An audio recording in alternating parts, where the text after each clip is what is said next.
bonjour à tous. On est ravis de vous recevoir aujourd'hui pour cette deuxième édition du webinaire sur la réforme de TVA 2025. On avait déjà fait une première édition au début d'année. Donc d'ailleurs, je vous donne un petit sondage pour savoir qui avait participé à la première édition.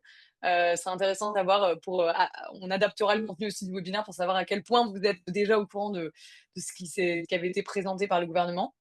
Donc ouais, répondez juste par oui ou par non. Très bien, parfait. Je vois qu'il y a déjà donc on est 80 pour l'instant, qui étaient là. On a 20 qui n'étaient pas là. Donc toujours bien de se peut-être rappeler, Dimitri, le contexte, au démarrage, de cette, OK. réforme. Donc moi, je suis responsable des partenariats chez Smiley. C'est le logiciel qui vous permet, de gérer tous vos biens au même endroit et augmenter vos réservations de 40 en moyenne. Et donc pour décrypter tous les changements annoncés par le gouvernement sur la TVA, j'ai le plaisir d'accueillir Dimitri Boujard, avocat expert en location saisonnière et partenaire de Smiley. Avant de passer la parole à Maître Boujard, je vous rappelle juste que pour les questions, Dimitri, si vous passez juste la prochaine Oui, slide, oui, tout ça à se fait. passe dans la section questions-réponses. Donc vous avez un petit plus en bas, de l'écran sur Zoom, vous avez la section questions-réponses et vous cliquez dessus et vous pouvez rentrer vos questions. Ça nous permet d'avoir les questions et de pouvoir vous répondre directement ici plutôt que dans le chat. Par contre, n'hésitez pas à utiliser le chat pour mettre vos remarques, vos réactions au fur et à mesure du webinaire, ce serait, top. Et Bon, c'est puis, là. et voilà, exactement, c'est juste ici, dans cette petite section. Vous voyez les petits 3 petits points là? En général, ça s'affiche ici pour vous aussi et section questions-réponses. Et voilà, c'est tout, et bah, du coup, Dimitri, je te laisse te présenter et démarrer ce webinaire. Eh bien, je te remercie Maude. Donc je suis ravi d'être, avec vous, en ce début de soirée pour vous partager, les informations. Alors on va parler de la TVA 2025, hein, parce qu'on a eu un petit peu ce que j'appelle le psychodrame de la TVA en début d'année. Ne vous inquiétez pas, la question de la TVA va, à n'en pas douter, revenir sur la table en octobre-novembre, hein, faut pas se faire d'illusions là-dessus.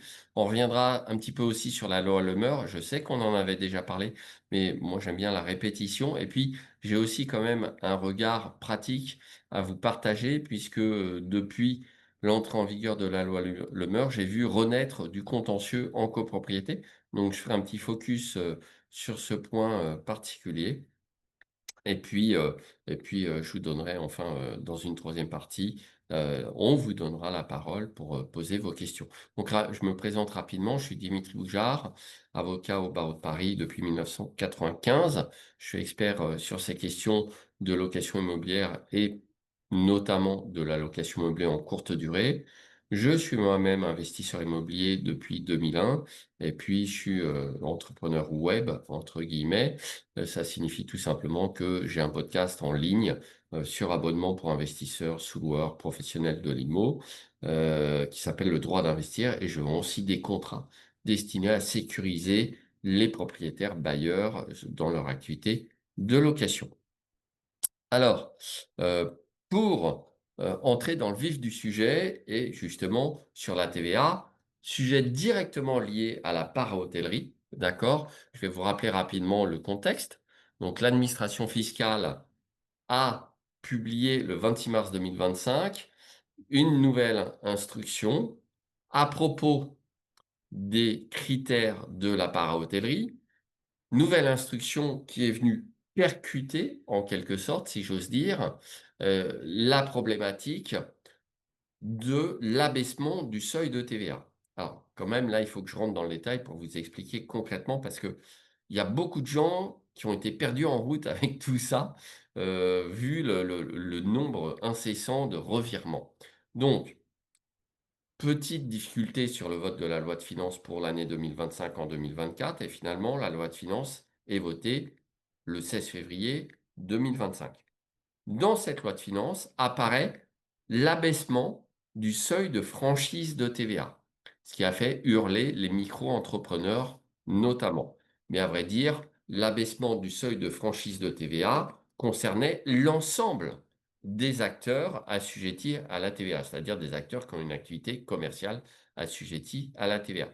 Donc que ce soit des conciergeries, que ce soit du coup potentiellement des para-hôteliers, c'est-à-dire des propriétaires qui louent en courte durée avec les services additionnels sur lesquels on va revenir, Bref, toutes les personnes qui dépassaient 25 000 euros de chiffre d'affaires se retrouvaient au-dessus du seuil de franchise de TVA. Je rappelle qu'il était à plus de 80 000 euros en 2024 et que, en gros, tout le monde a été surpris par cette mesure intégrée sans doute dans le magma de la loi de finances, hein, il faut le dire. Personne n'avait pris conscience de l'ampleur de la mesure. Donc la mesure est votée, la tollée générale et le gouvernement annonce dans un premier temps une suspension de la mesure d'abaissement du seuil de franchise de la TVA, une suspension jusque fin février, puis jusque fin mars, puis jusque fin juin, et je vais y revenir. Alors, quand même, une précision, que tout le monde comprenne bien, parce que la TVA, c'est pas si évident que ça. Si vous êtes une conciergerie, vous avez une activité commerciale que vous exerciez en nom propre, en micro-entreprise ou en société. Ce n'est pas le problème de la forme d'exercice. Je rappelle que c'est la nature de l'activité qui vous assujettit ou non à la TVA. Si vous êtes donc une conciergerie, vous avez une activité de prestation de service, une activité commerciale assujettie à la TVA. Jusque-là, tout va bien, c'est relativement simple. Le fait d'être assujetti à la TVA en raison de votre activité ne vous oblige pas forcément à facturer de la TVA. En effet, il existe un mécanisme qu'on appelle la franchise de TVA, qui signifie qu'en dessous d'un certain seuil de chiffre d'affaires, vous pouvez être assujetti sans pour autant devoir facturer la TVA. Ce seuil était fixé pour les activités de prestation de services en 2024 à plus de 80 000 euros. Et c'est là qu'on rejoint la para-hôtellerie, puisque lorsqu'on fait de la location meublée en courte durée et qu'on fournit certains services additionnels, on tombe non plus dans la location de logement, mais on tombe dans l'activité de prestation de services d'hébergement touristique, qui est elle-même une activité commerciale. Et dans ce cadre, du coup, on devient assujetti à la TVA.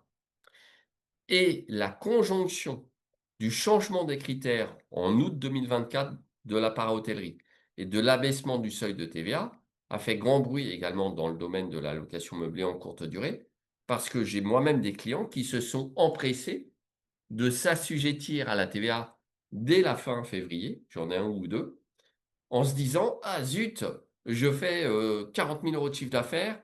En plus, avec les changements les critères de la para-hôtellerie, je suis para-hôtelier et du coup, je dépasse les 25 000 et du coup, je dois être assujetti à la TVA. Je vais vite régulariser.» Ils ont un peu pris peur. Malheureusement, ils sont allés un peu vite parce qu'ensuite, pour rétropédaler, il faut envoyer une lettre à l'administration fiscale et que celle-ci accepte de revenir en arrière, ce qui est loin d'être joué d'avance. Donc, ça, on s'est retrouvé vraiment dans un embrouillamini sur la TVA et ça s'est éclairci au fur et à mesure. Alors, tout d'abord, ça s'est éclairci par la publication de l'instruction dont je vous parlais. En effet, je rappelle qu'on a 4 critères et que pour être para-hôtelier, il faut remplir 3 critères sur 4, c'est-à-dire fournir 3 types de prestations sur 4. Donc, c'est pour les séjours inférieurs à 30 nuits. Il faut qu'il y ait au moins 3 des services suivants. Petit déjeuner, donc il faut fournir effectivement le petit déjeuner ou être en mesure de le fournir dans des conditions similaires à celles d'un hôtel, ce qui est loin d'être évident quand même, à part pour les gîtes et chambres d'hôtes qui notamment ont souvent des salles communes avec par exemple un buffet, etc., etc. Là, oui, on peut cocher le critère. Sinon, la plupart du temps, pour des propriétaires bailleurs qui ont, par exemple, des appartements, bah, les conciergeries ou les propriétaires eux-mêmes ne fournissent pas le petit déjeuner. Ensuite, on a le ménage. Alors, en août 2024, ce critère du ménage avait été modifié pour les séjours inférieurs à une semaine et la fourniture de linge avait également été modifiée pour les séjours inférieurs à une semaine. Et l'ancienne instruction disait, si vous avez des séjours inférieurs à une semaine et que vous faites le ménage et que vous changez le linge entre chaque voyageur, vous cochez les critères. On est revenu en arrière, enfin l'administration fiscale est revenue en arrière, et désormais, pour les séjours de moins de 5 nuits, donc on est passé d'une semaine à moins de 5 nuits, d'accord? La mise à jour assouplit le choix du bailleur. En effet, pour les séjours de moins de 5 nuits, la condition redevient une simple option au choix du bailleur. Ça veut dire que si vous êtes un propriétaire bailleur, et qu'évidemment, soit vous changez, soit vous faites changer par la conciergerie. Et si vous êtes une conciergerie qui change le linge et qui fait le ménage entre chaque séjour de voyageur pour les séjours inférieurs à 5 nuits, le propriétaire a désormais la possibilité, s'il le souhaite, de revendiquer l'option pour devenir para-hôtelier, à condition de cocher ces 2 critères et d'en cocher un troisième. Et le troisième critère pourrait être l'accueil. Et là, il y a eu aussi un grand changement suite à l'instruction publiée le 26 mars 2025 sur l'accueil, puisqu'avant, la condition de l'accueil était vue de façon assez extensive. En gros, un accueil, même non personnalisé, était considéré comme cochant le critère. Désormais, une simple boîte à clés ou un accueil automatique sans option d'accueil physique n'est plus considéré comme de la réception personnalisée. Donc ça sort des critères de la para-hôtellerie. Ce qui signifie très concrètement que si vous êtes une conciergerie qui ne propose pas d'accueil physique, ce critère ne peut plus être retenu. Voilà. Alors, la plupart des propriétaires des bailleurs n'ont pas envie de passer en para-hôtellerie, soyons clairs. En effet, ils n'ont pas envie de s'embêter à facturer de la TVA puisque le passage en para-hôtellerie a plusieurs conséquences. D'une part, ça devient une activité commerciale. Je vais y revenir quand on va parler de la loi Le Meur et de la copropriété, d'accord? Et en plus, ça oblige à facturer de la TVA potentiellement. Si tant est qu'on dépasse le critère du chiffre d'affaires. Et je rappelle, et là, c'est là que c'est intéressant, que ça avait été suspendu jusque fin juin, et que courant juin, l'Assemblée nationale a voté l'abrogation de la mesure d'abaissement du seuil qui avait simplement été suspendue. Donc moi, je trouvais ça complètement branlant parce que un gouvernement, quel qu'il soit, ne peut pas suspendre une application d'une mesure votée par le Parlement. Ça n'existe pas hein, dans le droit français. On ne peut pas suspendre comme ça sur le fait du prince. Heureusement, ils sont venus mettre bon ordre. Et donc, l'abaissement à 25 000 euros a été purement et simplement abrogé. D'accord? C'est-à-dire qu'on est revenu au seuil de franchise de chiffre d'affaires de l'année 2024, qui est à plus de 80 000 euros. Cela dit, comme je vous l'indiquais tout à l'heure, j'attire votre attention sur le fait que c'est à surveiller de près lors du vote de la loi de finances 2026, parce qu'il s'avère que malheureusement, l'État cherche quand même de l'argent partout et que cet abaissement du seuil de TVA avait été prévu non seulement pour unifier les seuils, ce qui en soi n'était pas forcément une mauvaise chose, mais surtout pour faire rentrer de la TVA, pour être clair. D'accord? Alors, ils avaient eu beau dire que c'était neutre pour ceux qui facturaient la TVA. En réalité, comme c'est pas neutre pour le client final qui soit potentiellement obligé de payer 10% de plus, puisque je rappelle que sur les nuitées, la TVA n'est pas à 20%, mais à 10%. Donc, si vous êtes para-hôtelier, vous devez facturer des nuitées avec 10% de TVA et non pas 20%. Par contre, évidemment, dès lors que vous êtes assujetti sur vos propres dépenses, vos charges, s'il y a de la TVA à 20%, vous récupérez la TVA puisque vous la facturez. Donc, il y a un mécanisme de récupération de TVA en face de l'obligation de facturer. Cela dit, donc comme je l'indiquais, il est probable, puisque le deuxième but hein, de l'abaissement du seuil de franchise de TVA, c'était de faire rentrer plus de TVA. Ils espéraient récolter, je crois, à peu près 250 à 400 millions d'euros avec cette mesure. 400 millions d'euros qui vont manquer cruellement là d'ici quelques mois dans le budget de l'État. Alors évidemment, je pense que là où ils n'avaient pas tout compris, c'est que toutes les micro-entreprises ou toutes les sociétés n'étaient pas forcément en mesure de répercuter la TVA sur leur client final. Nous, on parle de 10% sur les nuitées, mais un coiffeur qui faisait de la coiffure à domicile, pour prendre un autre exemple, il passait potentiellement à 20% de TVA en plus. Il n'était pas certain que les personnes, donc le client final qui se faisait couper les cheveux, avaient les moyens de payer 20% de TVA en plus, hein, compte tenu malheureusement du niveau relatif de pauvreté de pas mal de Français. D'accord? Il y a une enquête qui vient de paraître disant que depuis 1996, en pourcentage, on n'a jamais eu un taux de pauvreté aussi élevé qu'en ce moment. Donc, ils n'avaient pas bien compris ça, que fatalement, si on abaisse le seuil de franchise de TVA, il y a des gens qui payent au bout de la chaîne. qui payent de la TVA en plus. C'est inévitable. Donc c'était loin d'être neutre. Ça a fait tellement de bruit qu'ils y ont renoncé temporairement. Surveillez bien ça de près lors du vote de la loi de finances en octobre, parce qu'il est probable qu'il y ait de nouveau un abaissement du seuil, alors peut-être pas dans des proportions aussi importantes, mais qui soit voté. Cela dit, ça ne concernera du coup, plus que principalement les conciergeries et non pas les propriétaires bailleurs.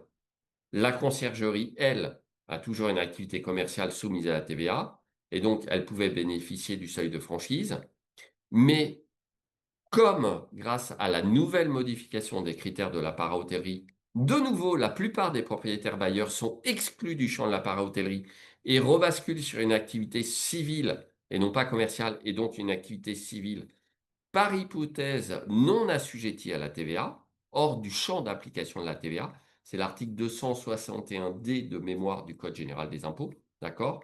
Du coup, vous, parmi vous qui suivez ce live ce soir, si vous êtes propriétaire bailleur, vous pouvez souffler, si vous n'êtes pas par hôtelier, exit les problèmes d'abaissement du seuil de la TVA. Voilà. Alors, je dois dire que ça fait beaucoup d'informations à digérer en assez peu de temps. Ça a beaucoup changé. On a eu quand même beaucoup de choses qui sont percutées, hein. Première modification des critères de la part hôtellerie en août 2024 pendant les vacances. Deuxième modification en mars 2025. Abaissement du seuil de TVA, abrogation de l'abaissement du seuil de TVA, bref, ça devenait un petit peu compliqué.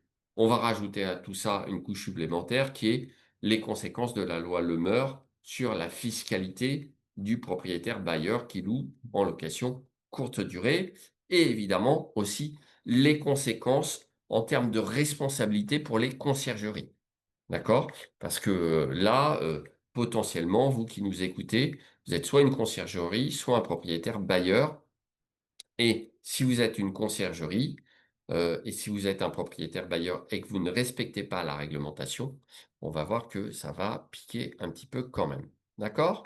Alors, justement, revenons un peu rapidement sur certains points, sur les nouveautés de la loi Lemeur. Donc, je rappelle, mais rapidement, puisqu'on a déjà fait un live sur ce point, que les pouvoirs des communes ont été augmentés, donc elles disposent de moyens supplémentaires. Les amendes civiles ont été doublées. Donc c'est là que ça devient important, hein, puisque avant l'amende civile maximum était à 50 000 euros, elle est maintenant passée à 100 000 euros. Il y a une nouvelle responsabilité pour les intermédiaires et potentiellement donc les conciergeries, puisque si un logement est loué en violation des règles, par exemple, et c'est à ça qu'on pense principalement, des règles relatives aux autorisations préalables de changement d'usage, en tant que conciergerie, votre responsabilité peut être également engagée.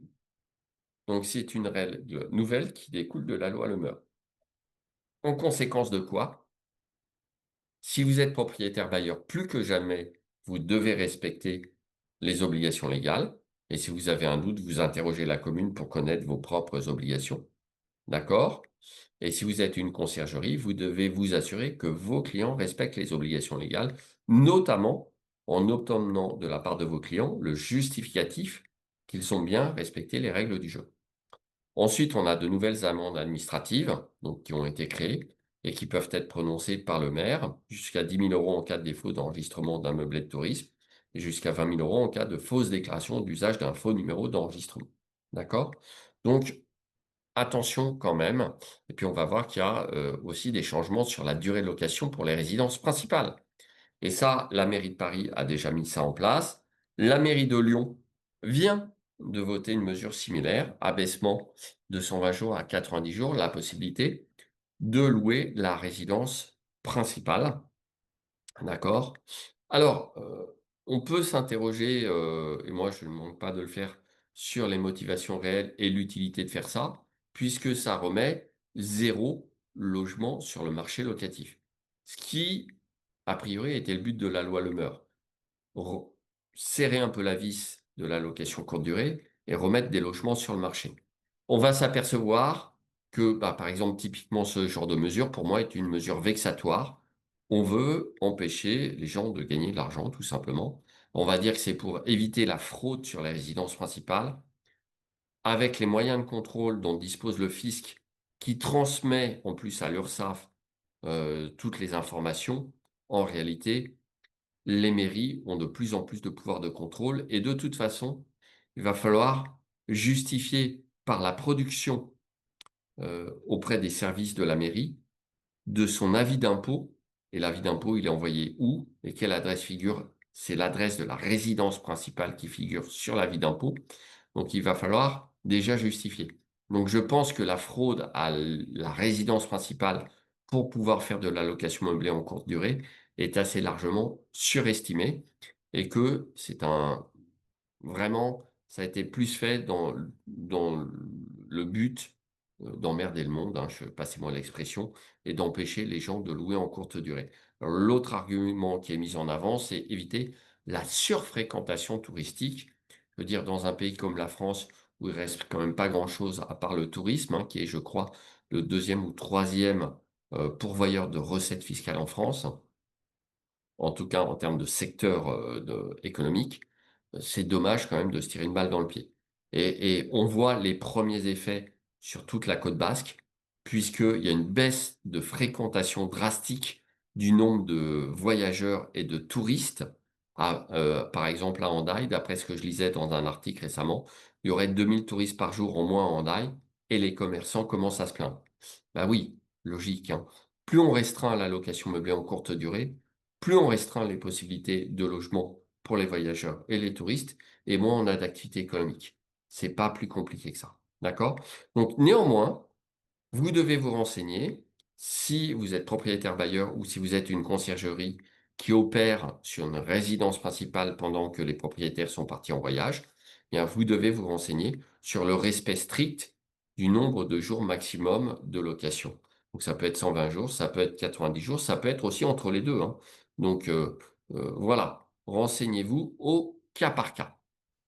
C'est vraiment On a important. une question, Dimitri, de Oui. Guillaume qui demande si, a priori, aucune responsabilité pour un mandataire si résidence principale, vous confirmez? Lui, il est à Bordeaux à 90 jours au 1er janvier 2026. Je suis désolé, j'ai pas bien compris la question.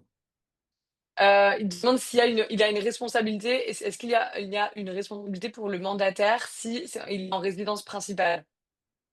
Alors, si le nombre de jours est dépassé, il y a une co-responsabilité de la conciergerie, bien sûr, ou du mandataire si c'est une agence immobilière qui a une carte G et qui a une activité de conciergerie. Oui, oui. Je confirme Il y a qu'il une y a, responsabilité. Ouais. oui, oui, il encourt une responsabilité. En fait, les conciergeries doivent devenir un peu les auxiliaires de contrôle, comme les avocats sur les obligations anti-blanchiment ou les agents immobiliers sur les obligations anti-blanchiment. Du coup, c'est pour inciter les conciergeries à contrôler ce que leur disent leurs clients. C'est comme ça. Donc, non, non, je confirme au contraire qu'il y a la responsabilité est aggravée pour les intermédiaires. D'accord? Donc là, c'est ce que je vous disais, d'accord? Et en plus, il y aura une obligation d'enregistrement pour toutes les locations de meublés touristiques, y compris celles des résidences principales, puisque normalement, il y aura ensuite un numéro d'enregistrement au niveau national. Encore faudra-t-il, ça devrait être fait d'ici le 20 mai 2026, encore faudra-t-il que le gouvernement ou en tout cas l'administration crée l'organisme chargé de centraliser tout ça, mettre en place les process, etc. Et on verra ce qui sera requis comme document. Mais il faudra fournir une preuve de la résidence principale. Par exemple, c'est ce que je vous indiquais, l'avis d'imposition.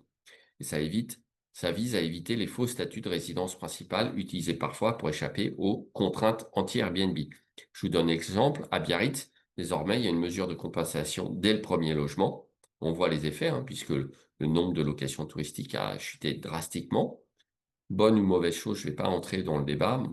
À titre purement personnel, j'estime que euh, c'est la désignation d'un bouc émissaire à Airbnb, mais c'est encore autre chose. Et donc, eh bien, comme il y a une mesure de compensation dès le premier logement, il y a une hausse de déclaration de résidence principale par malheureusement des petits malins, qui, en tout cas des gens qui se croient malins, en déclarant faussement la résidence principale. Résultat, ça rejaillit sur tout le monde et non seulement ils vont se faire rattraper par le fisc et éventuellement avec des amendes prononcées par la mairie ou par l'État ou par les tribunaux, d'accord? Donc ils seront rattrapés parce que on peut pas être plus malin en termes de renseignement que l'État lui-même et que le fisc. Et donc, c'est comme ça qu'on arrive avec des villes qui disent, OK, Vous voulez jouer à ça, on va passer de 120 à 90. C'est dommage, mais tout le monde en pâtit. Alors, autre dernière chose, donc numéro d'enregistrement et contrôle. Chaque logement se verra attribuer un numéro d'enregistrement unique. L'absence de numéro, comme je le disais, peut être sanctionnée par des amendes, d'accord? Et les plateformes de location et conciergerie devront veiller à n'afficher que des annonces dûment enregistrées sous peine de co-responsabilité. Donc, c'est ce qu'on disait à l'instant. Maintenant, sur les obligations nouvelles, dans la loi Le Mer, on a aussi le DPE, d'accord? Donc je le redétaille pas complètement. C'est progressif et en plus, là, ça tombe, bien puisque on apprend, hier ou avant-hier, je ne sais plus, qu'ils vont changer le mode de calcul du DPE, une fois de plus, vous me direz. Alors, c'est une bonne chose, puisqu'ils vont assouplir le coefficient pour arrêter de pénaliser l'énergie électrique propre fournie par les centrales nucléaires. Puisque paradoxalement, dans le logiciel de calcul du DPE, on pénalisait les logements chauffés à l'électrique, par exemple. Donc ça vient de sortir, c'est tout récent, hier ou avant-hier, je vous dis, d'accord?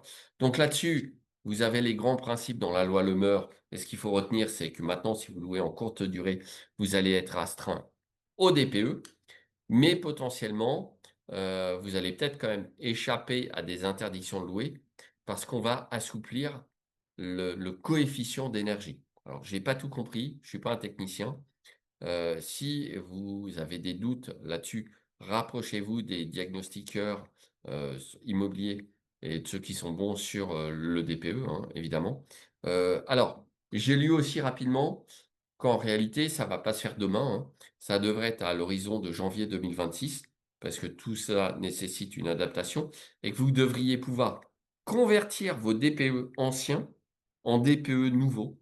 J'ai aucune idée de comment va se faire cette conversion, d'accord? Mais comme je vous le disais un petit peu en liminaire, tout ça change quasiment en permanence, d'accord? Par contre, le contrôle et les sanctions en matière de DPE vont être faits par le maire. Et je pense que la plupart des maires auront un petit peu autre chose que vous demander automatiquement le DPE. En tout cas, dans les petites communes, ils n'ont même pas de service pour ça. Parfois, ils connaissent même pas les autorisations de changement d'usage. Donc, voilà, pas d'affolement, mais dans la mesure du possible, prenez très au sérieux les obligations en matière de DPE. Alors, c'est pas un live spécial DPE, j'insiste pas plus. Alors là, on va revenir un peu là-dessus quand même. En effet, je lis tout et n'importe quoi sur les nouvelles règles de la loi Le Meur qui permettent maintenant plus facilement d'interdire la location meublée en courte durée en modifiant le règlement de copropriété à une majorité des 2 tiers, alors qu'avant, il fallait une unanimité pour modifier le règlement de copro et interdire la location meublée en courte durée. Alors, attention, d'une part, ça ne peut pas se faire dans toutes les copropriétés. Ça, c'est la première chose. Et sur ce point, j'insiste particulièrement sur le fait que cette modification à la majorité des 2 tiers ne peut se faire que dans les copropriétés dont le règlement de copropriété comporte déjà une clause d'interdiction d'exercer une activité commerciale dans les lots qui ne sont pas dédiés à un usage commercial.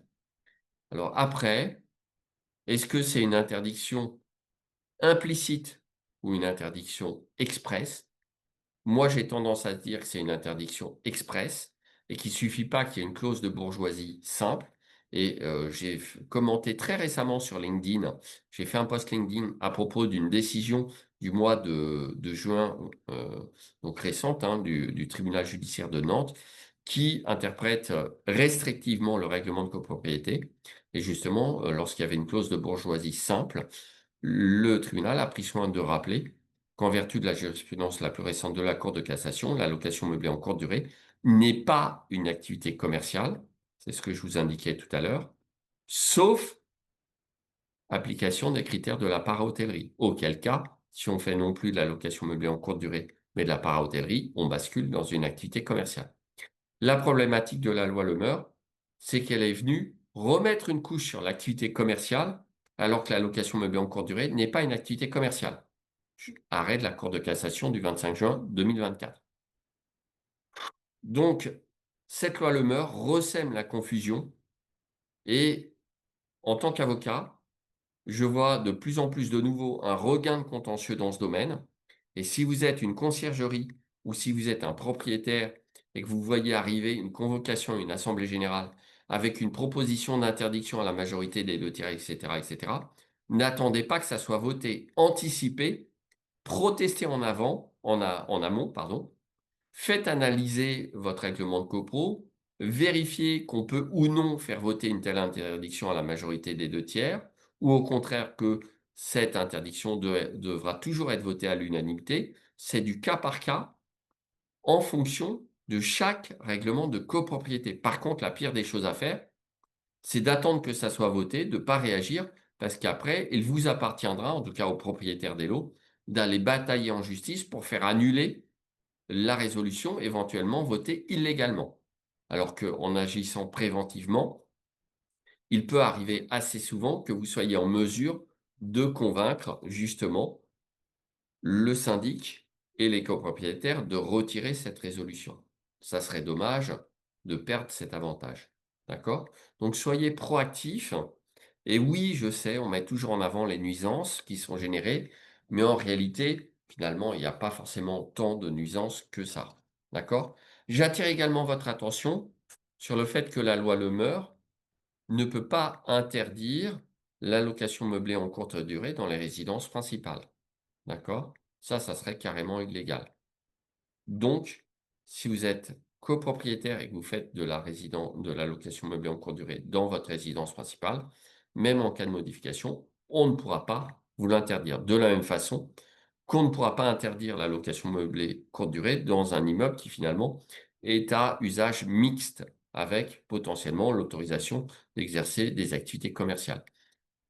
Le live de ce soir n'a pas vocation à trancher de façon définitive la destination commerciale ou non du lot pour exercer de la location meublée courte durée. C'est des sujets très complexes. Sachez que maintenant, par exemple, à Paris, même dans un lot dont la destination est commerciale, en fonction des arrondissements, le plan local d'urbanisme nouveau peut empêcher de faire de la location courte durée purement et simplement dans des lots, c'est-à-dire de mettre en route de nouvelles locations courte durée dans certains lots quand bien même il serait à usage de bureau, enfin à destination de bureau ou à destination commerciale. Bref, pour toutes ces problématiques, il faut être de plus en plus pointu et en cas de contentieux, je vous recommande vivement de vous adresser uniquement à des avocats spécialisés sur le contentieux de la location courte durée. Il y en a quelques-uns, notamment à Paris. Alors, je ne plaide pas pour moi puisque je ne fais plus du tout de contentieux. En revanche, encore une fois, vous devez prendre des gens qui s'y connaissent particulièrement parce que c'est vraiment complexe. Et on a la conjonction entre le code de la construction et de l'habitation et le code de l'urbanisme pour toutes ces questions de règlement de copro, de location courte durée en fonction de la destination de l'usage des locaux. À noter aussi que dans les nouvelles constructions, les nouveaux règlements de copropriété devront désormais dire s'ils interdisent ou autorisent la location meublée en courte durée. D'accord? Et enfin, une obligation de transparence vis-à-vis du syndic, puisque désormais les copropriétaires qui se déclarent en mairie devront informer le syndic de copropriété et devra y avoir un point d'information lors de la prochaine assemblée générale. Alors, on arrive maintenant, avant de faire une session de questions-réponses, quand même, à des modifications sur la fiscalité de la location meublée. Puisque comme si tout ce qui précède ne suffisait pas, évidemment, ils ont modifié dans la loi de finances la fiscalité et principalement le régime du micro-BIC. D'accord? Et alors, loi de finances, en fait, je dis, c'était plutôt la loi Lemeur. La loi de finances est revenue plutôt sur la TVA et d'autres choses. Et elle est venue aussi impacter non pas uniquement les loueurs meublés en courte durée, mais plutôt les loueurs meublés en général, elle est venue les impacter sur la question de la plus-value à la revente. Et je vous donnerai en toute fin peut-être ma vision des choses concernant la fameuse réforme dont on parle du statut du bailleur privé qui a priori concerne que les gens qui font de la location nue. Donc si vous êtes là ce soir, vous ne serez pas concerné par ce nouveau statut du bailleur privé A priori. Mais en tout cas, moi, j'arrive pas à trouver le rapport. Je lis que des extraits de presse. Je suis quand même consterné que dans un pays démocratique comme la France, il n'y ait pas assez de transparence pour qu'on mette pas à notre disposition sur le site de l'Assemblée nationale ce rapport sur le statut du bailleur privé. Bon, bizarre, mais si vous l'avez, hein, n'hésitez pas à me le dire. Moi, j'arrive pas à le dégoter, ce fameux rapport.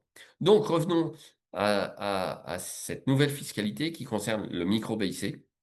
Si vous faites de la location meublée en courte durée, désormais, pour pouvoir rester en micro-BIC, votre chiffre d'affaires maximum, c'est 15 000 euros annuels. D'accord? Et votre abattement forfaitaire est passé de 50% à 30%. Donc là, il y a un vrai durcissement de la fiscalité pour les plus petits loueurs, malheureusement. Et je ne pense pas que c'était le but visé. Finalement, malheureusement, avec des lois mal pensées et votées dans la précipitation, on pénalise les loueurs les plus modestes. Et ça, je trouve ça carrément dommage. Par exemple, quelqu'un qui fait de la location meublée courte durée dans sa résidence principale va être pénalisé par cette réforme, puisque s'il est à 20 000 euros, il devra passer au réel. Alors, tempérament à ça, pour les meublés de tourisme classés. Donc là, ça peut présenter un véritable avantage de faire classer votre meublé de tourisme, puisque dans ce cas précis, l'abattement est maintenu à 50% et le plafond est maintenu à 77 700 euros de recettes. Donc, ça vaut peut-être le coup de réfléchir à un classement pour bénéficier de ces seuils quand même supplémentaires. Conséquences fiscales, hein, de ces mesures, eh bien, on bénéficie l'abattement pour les, on supprime l'abattement dont bénéficiaient les loueurs les plus modestes. Il est moins intéressant et de nombreux propriétaires qui utilisaient le micro-BIC vont devoir passer au régime du réel, ce qui veut dire la tenue d'une comptabilité, des nouvelles obligations déclaratives, et ces mesures vont évidemment pénaliser les loueurs les plus modestes, comme je le disais, ce qui est vraiment dommage. D'accord? Bon, ça ne vous concerne pas forcément, vous qui nous écoutez ce soir, parce qu'a priori, si vous utilisez déjà des logiciels comme celui de Smiley, c'est que vous avez un certain niveau et que vous êtes sans doute au-dessus des seuils. D'accord? Donc, mais c'est important de le rappeler quand même. Enfin, un mot sur la responsabilité pour les conciergeries, même si on en a un tout petit peu parlé tout à l'heure. Donc, les sociétés de conciergerie dites Airbnb, hein, par facilité de langage, deviennent co-responsables de la légalité des annonces qu'elles gèrent. D'accord? Elles doivent désormais vérifier que chaque bien confié est en règle. Déclaration en mairie, autorisation de changement d'usage, numéro d'enregistrement valide, respect du plafond des nuitées s'il y a un plafond des nuitées. Sachez que dans certaines communes, il y a aussi des règles spécifiques. Par exemple, à Cassis, vous pouvez faire de la location meublée en courte durée si les séjours sont d'au moins 3 jours. Bizarrerie administrative sur Cassis. D'accord? Donc, vous le voyez, une responsabilité accrue avec des règles supplémentaires et des amendes qui sont augmentées. Ça veut dire que si vous êtes une conciergerie sans carte G, vous avez intérêt à vous professionnaliser encore plus. Vous aurez potentiellement ce qu'on appelle une gestion documentaire, c'est-à-dire à recueillir plus de documents de la part de vos clients et vous devrez peut-être les assister un peu plus. Alors attention, je reviens sur un point important. Je vous rappelle que si vous êtes une conciergerie sans carte G, vous n'avez pas d'obligation de conseil juridique et fiscal vis-à-vis de vos clients. Si vous êtes un agent immobilier, vous avez un métier qui nécessite une carte G, et en tant que mandataire, vous avez une obligation de conseil renforcée, parce que vous êtes un véritable professionnel de l'immobilier. Sans carte G, vous êtes une société de prestation de services.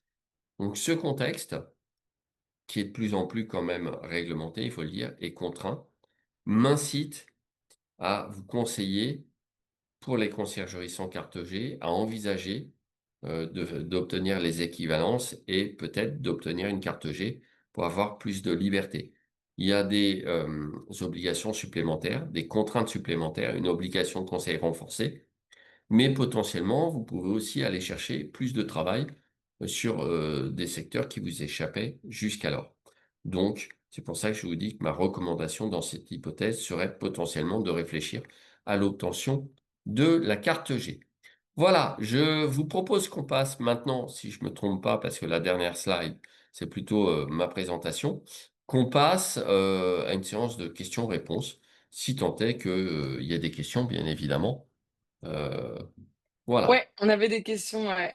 On avait, Catherine qui nous demande: «Est-ce que cela veut dire qu'on doit demander au propriétaire le DPE en signant le mandat de descente?» Oui, j'aurais tendance à dire que maintenant, il faut demander le DPE au propriétaire. Voilà. Comme il y a de nouvelles obligations, demandez-le. Bon, très clair. Et elle avait une autre question, dans le cas d'un lotissement, le POS a annulé le règlement de copropriété initial interdisant les activités de commerce et d'industrie. Le PLU a suivi, il autorise les activités commerciales. Le règlement de copropriété peut-il ajouter une interdiction contre le PLU aux 2/3? Alors, j'aurais tendance à dire que oui, mais il faudrait que je lise le PLU, ce qui est assez complexe.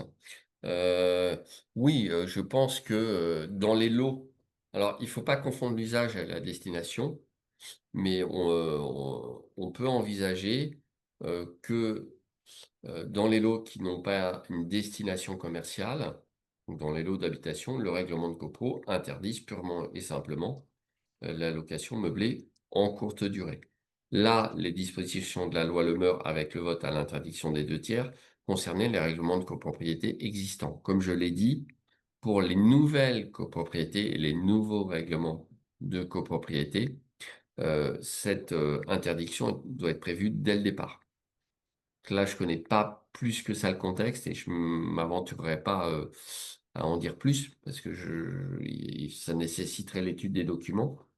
Mais j'ai tendance à dire que, oui, les dispositions de la loi Le seront applicables évidemment à ce nouveau règlement de copropriété. Voilà. Alors il y a des Elle précise, oui, ouais, elle précise: «Interdiction possible même si la LCD est une résidence principale». non, comme je l'ai dit, on ne peut pas vous interdire de faire de la location courte durée dans la limite des 90 ou des 120 jours dans votre résidence principale. Mmh. Ça, c'est clair et net. Ouais, c'est bon à savoir, mais moi je le savais pas et c'est que ouais, ça peut arriver qu'il y ait des copros qui votent ça alors qu'en fait ils peuvent pas l'interdire. C'est Oui, ce que tu me dis. Mmh. tout à fait. OK, très clair et bah, finalement c'est une bonne nouvelle alors aussi par rapport à la TVA. C'est une très bonne nouvelle, pour nos gestionnaires de biens, bah, pour les conciergeries et les agences, de parce que la grosse inquiétude c'était de passer ce seuil et donc d'être assujetti à la TVA. Donc finalement c'est annulé ce seuil, Oui, tout à à fait. l'abaissement du seuil. Oui, C'est revenu ouais. simplifier quand même, une nouvelle fois la donne, fort heureusement et on en avait quand même besoin, hein, parce qu'avec ces changements incessants, il y avait une grosse incertitude. La vraie bonne nouvelle, c'est que ça a été littéralement abrogé, donc juridiquement, ça tient la route, alors qu'avant, les suspensions tenaient pas vraiment la route. La mauvaise nouvelle, comme je le disais, c'est que, on va sans doute voir ressurgir la question en fin d'année. Donc il faut se poser la question, il y a sans doute des calculs à faire et il faut se tenir au courant de tout ça, bien évidemment. Alors, Mmh. pour les personnes qui me connaissent pas plus que ça, bah, pour vous tenir au courant de tout ça, justement, vous pouvez, scanner le QR code. Je commercialise un podcast pour investisseurs qui s'appelle «Le droit d'investir». Donc, 1 fois par semaine, il y a un épisode avec soit, un focus sur un sujet immobilier, notamment pour les conciergeries. Il y a beaucoup de contenu sur la courte durée et sur les conciergeries. Et puis les actus de la semaine dans la deuxième partie, ce que j'appelle le coup de gueule de la semaine et j'alterne aussi avec des interviews d'investisseurs ou de professionnels de l'immobilier, notamment très récemment. L'épisode n'est pas encore paru, mais j'ai fait une interview avec une personne qui gère les droits de commercialité, puisque vous savez peut-être, vous qui êtes notamment propriétaire bailleur, que dans certaines villes, vous pouvez opérer de la compensation en achetant des droits de commercialité à des opérateurs et en payant un prix, d'accord? Ce qui va vous permettre d'obtenir un changement définitif du local ou du logement que vous exploitez en courte durée. Et ce changement définitif, contrairement au changement temporaire, l'autorisation temporaire de changement d'usage, ce changement peut être transmis lors de la revente du bien. où j'ai fait un épisode avec la personne chargée de gérer ça sur Nice et qui développe également la même activité sur Strasbourg. Écoutez cet épisode, vous allez voir que c'est vraiment quelque chose qui, si ça avait été mis en œuvre il y a 1 an et demi quand on avait fait l'épisode à Nice, aurait pu faire gagner beaucoup d'argent aux quelques malins qui auraient saisi l'opportunité. Le changement, je rentre pas dans les détails, mais par exemple, le prix au mètre carré du droit de compensation est passé d'environ 600 à 700 euros il y a 1 an et demi à Nice, à 1 400 euros du mètre carré actuellement. Il a doublé en 1 an et demi. Donc ça coûte beaucoup plus cher à l'heure actuelle d'obtenir ces autorisations. Et Strasbourg prendra certainement la même direction. Donc quand vous voulez aller beaucoup plus loin et avoir toutes ces informations qui vous permettent d'établir vos stratégies juridiques, bah, dans le droit d'investir, vous allez avoir toutes ces informations, outre évidemment un coaching commun chaque mois de 2 heures en Zoom avec les abonnés. Et comme je travaille avec Smiley, je vous fais une offre en plus exceptionnelle. Le podcast, lui, il coûte 47 euros par mois. C'est une charge déductible hein, de vos activités. Évidemment, c'est sur facture. Donc, soit vous préférez donner 47 euros potentiellement en impôt à l'État, soit vous le passez en charge déductible. Je force un petit peu le trait, mais que vous soyez en meublé ou en société de conciergerie, c'est une charge déductible. Et donc là, pour les personnes qui souhaiteraient s'abonner, ne serait-ce que pour un mois, je vous offre 30 minutes de rendez-vous en one-to-one avec moi pour parler de votre activité de conciergerie, revoir pourquoi pas vos contrats ou tout simplement parler de votre stratégie d'investisseur immobilier. Voilà. Donc, je le fais dans le cadre de ce webinaire. Mon offre tient jusqu'à demain soir minuit. Voilà, parce que faut toujours un délai, sinon on peut me demander l'offre dans 6 mois. Donc, c'est pas gérable ensuite pour moi. Donc, nous sommes jeudi soir jusqu'à vendredi soir si vous souhaitez. Si vous voyez le replay du webinaire, vous pouvez me contacter, souscrire l'offre et m'envoyer un mail. Vous avez mon mail de contact. Envoyez un mail pour dire je me suis abonné et je souhaite bénéficier des 30 minutes de rendez-vous offerts. Voilà. Sachez aussi que je commercialise des contrats de conciergerie et depuis récemment, j'ai une grosse activité de vente de contrats, des baux de location renforcés pour propriétaires. Je ne l'ai pas dit tout à l'heure, mais je suis moi-même, en tant qu'investisseur, particulièrement du côté des propriétaires. C'est un parti pris de ma part. Je ne peux pas défendre tout le monde. Je fais plus de contentieux, mais je préfère éviter le contentieux en mettant à votre disposition des contrats qui vont être bétonnés. Voilà ce que je voulais vous dire, en tout cas pour aujourd'hui. Je pense qu'on a fait un bon tour d'horizon de l'actualité. On n'est pas à l'abri de changements dans les mois qui viennent, hein. Il va y avoir des réformes nouvelles. Le statut de bailleur privé, qui est peut-être sur les rails, on ne sait pas. Pour l'instant, comme je m'en plaignais il y a un instant, je n'ai pas trouvé le rapport, donc on va attendre de voir ce qui va se passer. Dès la semaine prochaine, vous allez être concerné par les annonces le 15 juillet sur le budget, parce qu'il va falloir trouver des économies et ou des recettes nouvelles. Croyez-moi, le secteur immobilier ne sera pas épargné. Donc, il vous appartient d'être au courant rapidement pour pouvoir essayer d'anticiper tout ça au maximum. Et pour les conciergeries, vous devez grossir, hein. C'est clair, vous devez avoir plus de clients. Vous devez optimiser tout votre business, d'accord? Avoir des tarifs, faire plutôt dans le haut de gamme. Je pense que c'est ce qui se dessine à l'avenir. Et pour les propriétaires bailleurs, vous devez, à mon avis, commencer à penser à la structuration en société, si c'est pas encore fait, pour continuer à développer votre patrimoine immobilier, notamment pour la location meublée en courte durée parce que c'est vraiment le pôle de stabilité, l'investissement en société à l'IS pour, on va dire, les 2 ans qui viennent. Voilà. Donc, vous voyez, il y a des grandes directions à prendre dès maintenant. Et voilà. Est-ce qu'on a répondu à peu près aux questions ou est-ce qu'il y en a d'autres qui sont arrivées? Ouais, super, merci Dimitri. A priori, je vois pas d'autres questions dans la session de questions-réponses, ni dans le chat. Ok, Si vous avez, parfait. une dernière question, voilà, c'est la bonne la dernière minute pour la poster. Mais en tout cas, merci beaucoup, Dimitri pour cette participation. Je pense que c'était super clair et ça permet d'avoir des réponses. C'est vrai, c'est pas toujours évident de suivre avec tout ce qui se passe, qu'on voit sur LinkedIn, sur les réseaux sociaux. Il y a un peu de tout, donc c'est bien qu'au moins Ah, tu là, as ce soit raison, Maud. Ouais, oui, oui, tu as ouais. raison. Alors, j'en profite pour une dernière petite mise en garde. Faites bien attention à toutes les publications. Vous avez maintenant des sites de fake news automatisés par IA où on vous dit La nouvelle est tombée. Si vous voyez un truc qui commence par la nouvelle est tombée, déjà, a priori, c'est une grosse connerie, il y a pas d'autre mot, d'accord? Parce que c'est vérifié par personne, c'est uniquement pour amener du clic sur le site pour la publicité. D'accord? Donc c'est vérifié par personne, littéralement. Donc ça, c'est embêtant. Moi, au fur et à mesure que je les vois apparaître, je les bannis de mon fil d'actualité. Donc ne plus afficher les actualités de ce site. Et le problème de LinkedIn, où là, normalement, c'est plus sérieux, c'est qu'en fait, les gens passent leur temps à commenter d'éventuelles réformes et ça vous fait perdre un temps considérable parce que ça sert à rien de commenter des choses qui ne sont pas votées, tout simplement. Donc là, Mmh. quand c'est des annonces budgétaires dans le cadre du projet de budget, je veux bien.